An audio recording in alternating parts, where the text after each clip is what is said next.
Hello दोस्तों, एक बार फिर आपसे रूबरू हो रहे हैं। दोस्तों, हमने पिछली जो टैक्सेशन सीरीज़ है उसमें आपको सारा कुछ आईटीआर से रिलेटेड जो डॉक्यूमेंट इकट्ठे करने हैं सब बता दिया है।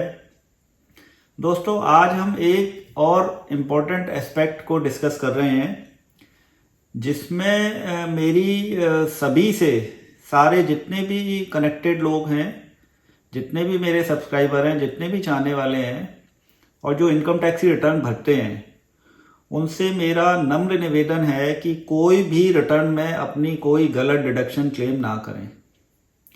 दोस्तों, मोदी गवर्नमेंट के आने के बाद बहुत कुछ चेंज हुआ है चीज़ों में। सारी चीज़ें डिजिटल हो गई हैं, तो हमें बहुत ध्यान से अपना डाटा जो है वो चेक करके रिटर्न फाइल करनी है। कोई भी अननेसेसरी डिडक्शन क्लेम नहीं करनी। और दोस्तों, मैं तो आपको बल्कि ये सलाह दूंगा कि आप बजाय डिडक्शंस के चक्कर में पड़ने के, अगर आप न्यू टैक्स रिजीम में जा रहे हैं जिनका एचआरए और जिनका इंटरेस्ट ऑन हाउसिंग लोन नहीं है, तो वो सबसे बेस्ट है। उसमें सारी डिडक्शन का झंझट ही खत्म।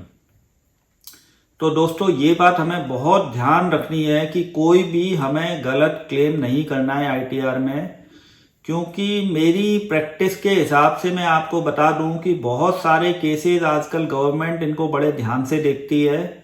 जो लोग पुरानी रिटर्नों में कोई डिडक्शन क्लेम नहीं कर रहे और अब नई आईटीआर में डिडक्शंस क्लेम कर रहे हैं, या जो ऐसे ही स्ट्रीट पे जो लोग बैठे हुए हैं, जो लोग रिटर्न फाइल करते हैं 500-1000 रुपये में रिफंड दिलाने के चक्कर में, तो दोस्तों आपका बहुत बड़ा नुकसान हो सकता है।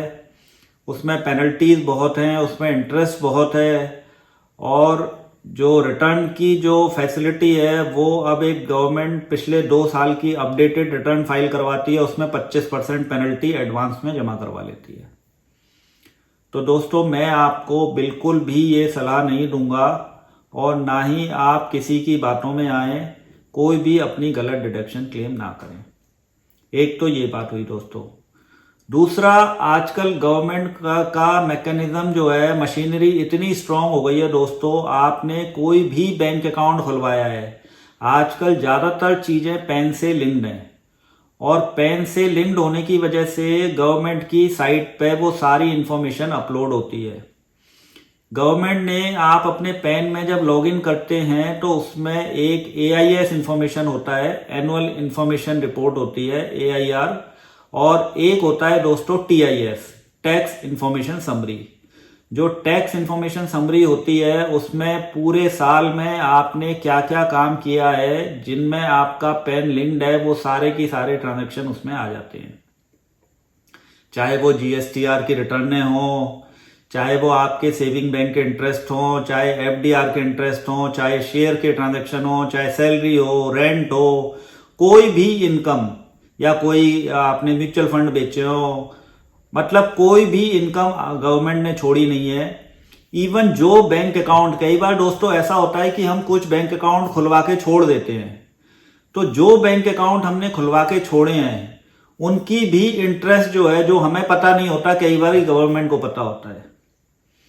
तो दोस्तों, ये बात आपको, ये सारी चीजें जो एनुअल इंफॉर्मेशन स्टेटमेंट है, एआईएस और टीआईएस, टैक्स इंफॉर्मेशन समरी, ये दोनों हमें अपने पोर्टल से निकाल के, अपना लॉगिन करके, उनसे प्रिंट आउट निकाल के, और हम जो भी आईटीआर फाइल कर रहे हैं उसको हम ध्यान से जरूर देखें कि जो इंफॉर्मेशन हमारे एआईएस टीआईएस में आ रही है वो हमारी इनकम से मैच हो रही है या नहीं हो रही। और दोस्तों, गवर्नमेंट ने उसमें एक फैसिलिटी और दे रखी है कि अगर गलती से कोई इंफॉर्मेशन ऐसी है जो आपसे रिलेटेड नहीं है, तो आप उसको डिनाई भी कर सकते हो। एआईएस टीआईएस की इंफॉर्मेशन में जाके वहां पे ऑप्शन होता है एक, वहां पे आप अपना ऑप्शन फिल करके, आप उसमें बहुत सारी 3-4-5 उसमें गवर्नमेंट ने अलग अलग आंसर्स बना रखे हैं, तो जो भी आपके ऊपर एप्लीकेबल होता है उसके अकॉर्डिंगली आप अपना आंसर फिल करके उस इंफॉर्मेशन को डिनाई कर सकते हैं। तो दोस्तों, ये हो गई एआईएस टीआईएस की बात। और दोस्तों, जो लोग शेयर मार्केट से रिलेटेड हैं उनके पास डिविडेंड भी काफी आता है, तो जिन लोगों के पास डिविडेंड आता है वो लोग अपना एक बात और ध्यान रखें, कई लोग क्या करते हैं कि शेयर्स जब भी खरीदते हैं तो लोन लेके खरीदते हैं। किसी रिश्तेदार से लोन ले लिया या कोई बैंक से लोन ले लिया या किसी फाइनेंशियल इंस्टीट्यूशन से लोन ले लिया, तो जो उस लोन के ऊपर आपने इंटरेस्ट दिया है दोस्तों, और जो आपने डिविडेंड अर्न किया है, उस डिविडेंड में आप 20% जितना भी ग्रॉस डिविडेंड आया है उसका 20% आप मैक्सिमम लिमिट में इंटरेस्ट को क्लेम कर सकते हैं।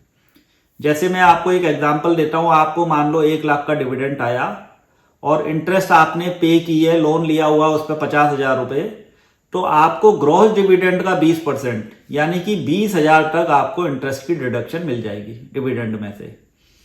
तो दोस्तों ये बहुत सारे लोगों को नहीं पता होता, इसलिए मैंने आपको समझा दिया है डिविडेंड के ऊपर।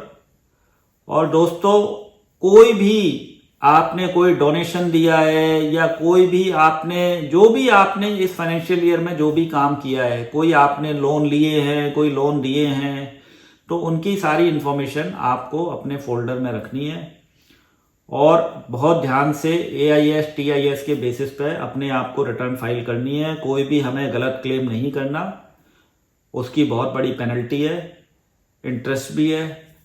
तो आप ये सब चीज़ें रिटर्न फाइल करते हुए ध्यान रखें।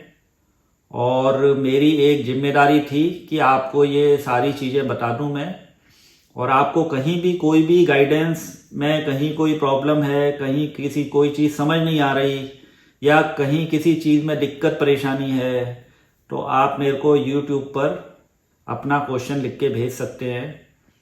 दोस्तों जितनी ये इन्फॉर्मेशंस आप जितने लोगों को शेयर कर पाएंगे, तो मेरे ख्याल में ये भी एक पुण्य का काम होगा और आपको आगे आपको जो ये इन्फॉर्मेशन यूज़ करेगा दोस्तों, वो भी आपको एटलीस्ट दुआएं तो देगा।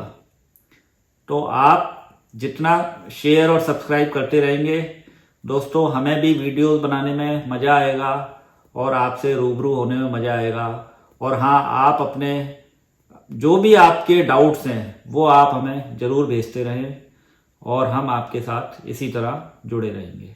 धन्यवाद।